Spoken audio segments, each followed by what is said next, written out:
G'day, Dobie. Hi, welcome back to Auto Tip Off. Are you a car enthusiast? You're in the right place. Watch video footage of the latest cars, news, and automotive trends. Don't forget to like and subscribe, and hit that notification bell.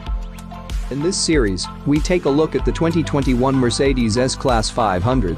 It's impossible not to think of the previous 6 generations of Mercedes S-Class as you approach the 7th iteration.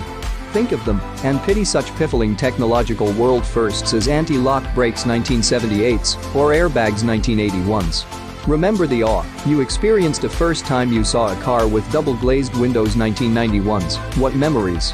A cutting-edge infotainment system has become a hallmark of modern luxury cars, and Mercedes makes good on that with its latest and greatest interface. The sedan center stack is dominated by a huge, 12.8-inch LED touchscreen that sits portrait-style, but it doesn't come with any sort of touchpad or rotary controller. What it does come with is an enhanced version of Mercedes' MBUX software that features improved voice command functions and smartphone-esque capability, including facial recognition and fingerprint scanning. Of course, popular staples such as wireless Apple CarPlay and Android Auto, and wireless charging are standard. The S-Class sedan also has a standard Burmester 3D sound system, but a more powerful Burmester 4D stereo is available too. It's tempting to fast forward 4 decades and ponder what might lie in store for future masters of the universe, because this all-new S-Class, if you're so inclined, is arguably the biggest reset since the Sonderklasse first arrived in 1972. It's a head spinner, a car that looks further ahead than ever and takes contemporary obsessions such as connectivity, digitization, electrification, and autonomy and gives them the mother and father of all Mercedes twists. Given that this is the company that has installed a very handsome, if glitchy, user interface in its entry-level car, expectations are clearly sky-high for the vehicle that sits at the pointy end of the product hierarchy. On the other hand, the path to high-tech nirvana is beset on all sides with potential pitfalls, as anyone who's grappled with the steering wheel touchpads on an E-Class will confirm. Mercedes has at times tested the hypothesis that it is possible to have too much of a good thing. The grille, as usual, has grown, the body sides and flanks are simpler, but still magnificently surfaced, the head and tail lights simpler to look at it, but now containing the most phenomenally complex illumination technology. Multi-beam LEDs are standard, with digital light available as an option. This setup uses 3 hugely powerful LEDs, whose light is refracted and directed by 1.3mm micro mirrors, equivalent to 2.6 million pixels of light overall.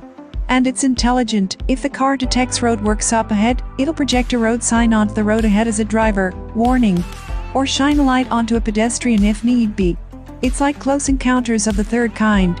For all its tech firepower, the new S-Class still relies on internal combustion for its motive power. It's another of those 21st century German cars whose nomenclature bears no resemblance to what's under the bonnet. The S500 is a turbocharged 3-liter inline-six, making 429 bhp and 384 torques, whose efficiency and performance is boosted by a mild hybrid that adds 22 bhp and 184 torques.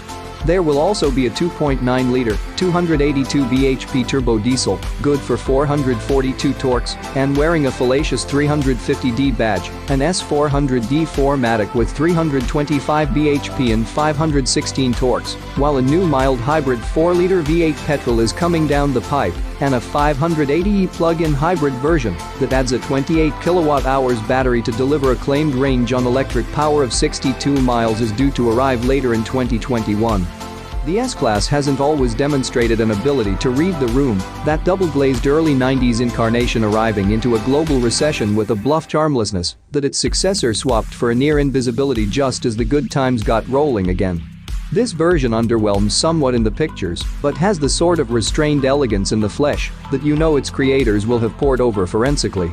There's always the new Maybach for those parts of the world and people impervious to the pandemic and economic strife. In the UK, 80% of S-Classes sold are the long wheelbase version.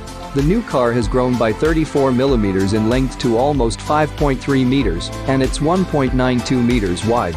The longer wheelbase itself now measures 3,216mm. Elbow room for the driver has increased by 38mm, there's 23mm for rear passengers, who also get 16mm more headroom. Corporate pride should keep hubris at bay. Where to begin? Perhaps with the new S-Class's Drive Pilot Heart and software, which has the ability to call on level 4 autonomy, so the car can locate a space and park itself, assuming the garage is networked to cope. Germany is also close to signing off on stretches of Autobahn that will allow the S-Class to run its level 3 autonomous functionality at speeds up to 37 miles per hour, conditionally automated, they call it. That means hands-off driving and the freedom to check your emails.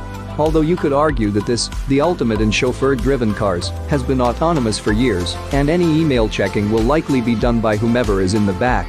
Chinese customers, who accounted for a third of the 500,000 current S-Classes sold, apparently like to drive their own cars at the weekend. Soon they'll be able to sit behind the wheel and not drive.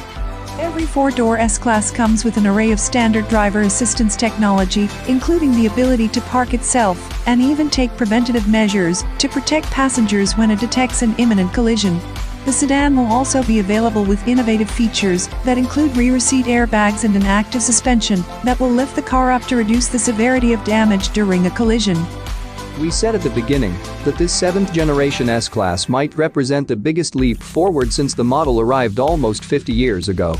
It's an astoundingly complete vehicle, one that manages to conjure up a truly contemporary vision for automotive luxury without overdosing on technology.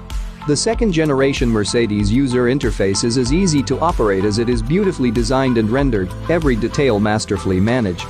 But this is also still a car, and whether you're behind the wheel or sitting behind the person doing the driving, the experience is deeply satisfying.